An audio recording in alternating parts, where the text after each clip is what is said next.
You didn't hear the military's response to that? The military cleared the air, and they were very correct, because what we need to understand, and the importance of that Paris meeting and the UK meeting, is that in our history, Nigerian military have never been accused of encouraging into Cameroon. Rather, within the Bakassi vicinage, Cameroonian forces come in and Nigeria takes them back during the era of the military. So when they come in, do they lay down their weapons? Now, that time there was no pact, so there was act of aggression. And the press were very mute on that because we're under military regime. But the pact that is governing the multinational joint task force has a protocol. When you enter someone's territory, the military protocol, so that you don't show, you're not misunderstood for showing aggression, is that you surrender your weapons, cross over to your country, collect your weapons. And they were in pursuit of Boko Haram when they got in. That particular area, Fort Joy, was partly Nigeria before the Green Tea delineation. So it is difficult for Nigerian troops to know that they have entered Cameroonian territory without the gendarmes alerting them. So BBC keying in into the destruction of Nigerian military, my own statement, says that 481 soldiers flee. 481 soldiers is half a battalion strength.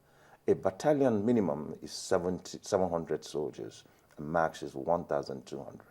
How do 481 soldiers flee their post into an operation? You know, let us not go into the grammar of it, because, I mean, a lot of things could have happened.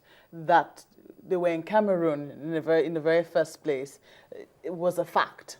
They crossed over to Cameroon. Well, they're supposed to cross over to Cameroon under the new arrangement. What we were told by the military was that it was a tactical maneuver. That tactical maneuver in pursuit of insurgents. No, just a moment, sir. Yes. I'm not delving. I don't want to delve into it. I'm just trying to say that there were certain facts in both reports of the Nigerian military, and even that we read in the papers. Now, you could correct it and say, no, they didn't flee.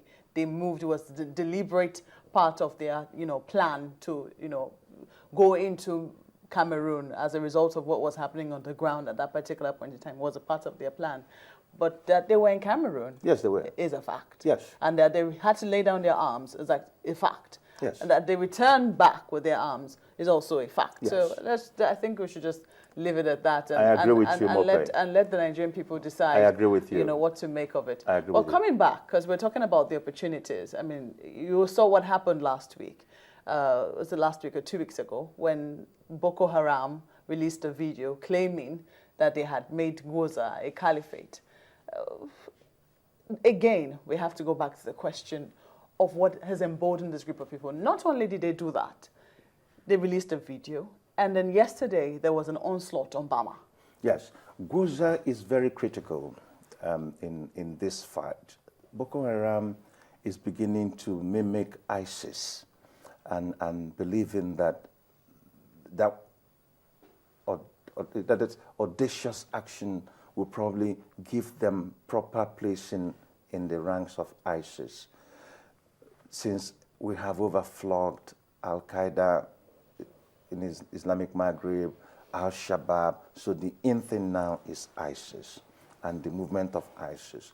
Now, Gwoza is very, very pivotal because it has hills, it has serious points. I want to go back to the Civil War when federal troops came upon Milliken Hill. From the Milliken Hill at Udi Hills, you can see Enugu very well, and it was easier to shell Enugu, and Enugu capitulated.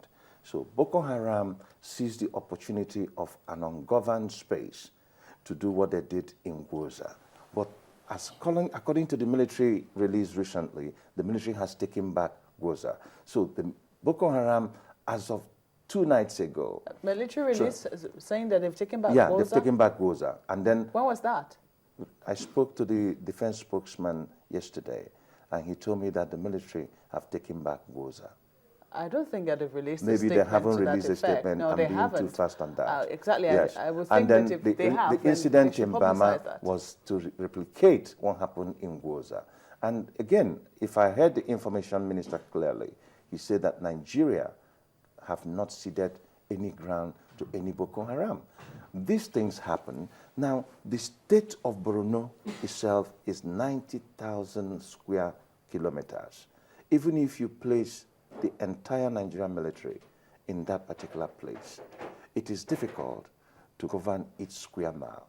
But what we need to do is development of special forces, which I think is ongoing at the moment.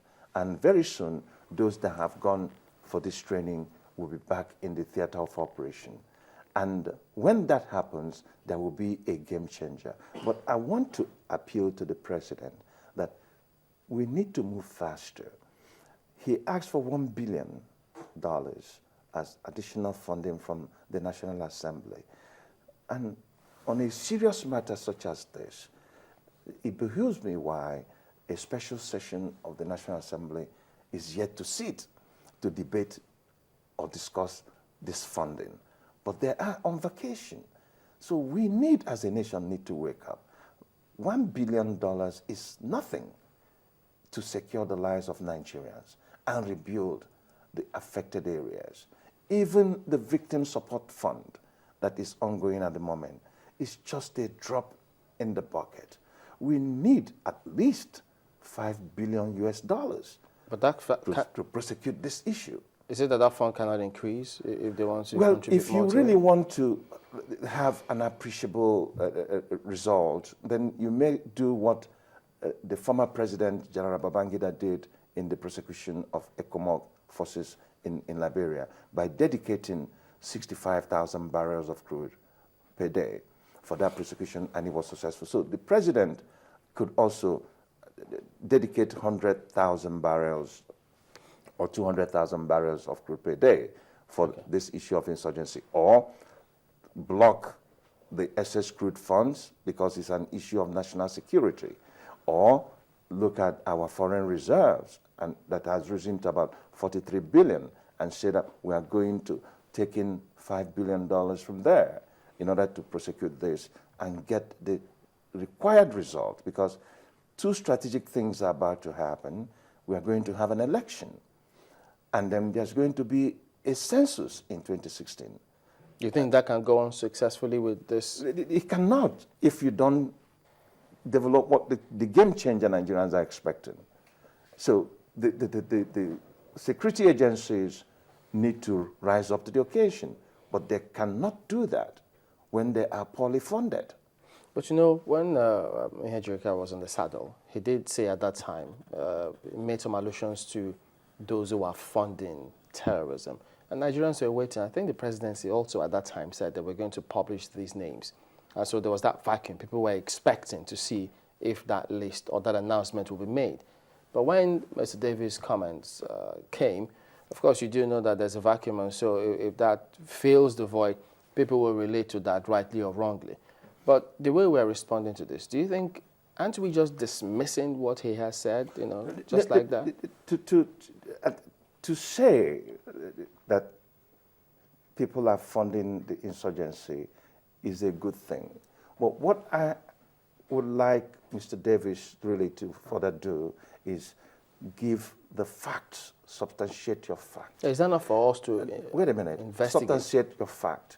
The DSS at some point also said that Boko Haram is being funded through Zakat system that they have put in place in that particular area. And Boko Haram is getting funding from their international alliances. The presidency have also said that they are going to publish names, and I am eagerly expecting the presidency to do that. Or the likes of Reuben Abati and Doyino Kupe to come in here and defend their bosses and tell us why our president have failed to publish such names. I'm an expectant Nigeria. I want to see him publish that names. You know, it's very important that we look at those names again. Because, I mean, of the three officials mentioned, at least you have mentioned one that you think that we could actually probe a little further on. Looking at that, don't you think that we could make headway? Or are we afraid politically of what the implications could be? Well, if for instance, the president decide to go after some names and those politicians are known to be in APC, if I read the war between Lai Mohammed and Meto in the past, where PDP had accused APC of being the political arm of Boko Haram, and even the former Minister of Aviation had also articulated that in the election in Osun. And APC had requested the European Union to look into its affairs. And all of a sudden, a few months to the election, the security agencies begin to crack down on certain individuals. Believe me, the human rights organization and other people will come into the studio and say that it is political witch hunting. Well, you mentioned one in the PDP as well. And look, even in PDP itself, if PDP were to crack down, didn't the DSS arrest a senator, and the senator is undergoing prosecution, but he's not under detention because people have intervened and said that the trial can go on without him being under detention. When the DSS made that move, people said, why are you arresting Aline Dube? What has he done? But they have their evidence. They have their evidence. So it is, I don't envy the security agencies. It's a no-win situation because we are still suspicious of one another and we are playing into the strategic communication of Boko Haram. Oh, just recently also, if you allow me to say, the Amnesty International came in and indicted our military that they were beheading people on the field. Nigerian military do that? It's impossible for a Nigerian military staff to wear Nigerian army uniform and cut the heads of insurgents while filming it. It doesn't make sense. But in the art of war, you can impersonate in order to achieve a negative result or create panic within the system. All right, we have to thank you for coming on. Mr. Max Gbanite is a strategic security consultant. Permit me to give commendation to two friends that died, Colonel A.A. Ali and Captain Aliyu. You are our heroes.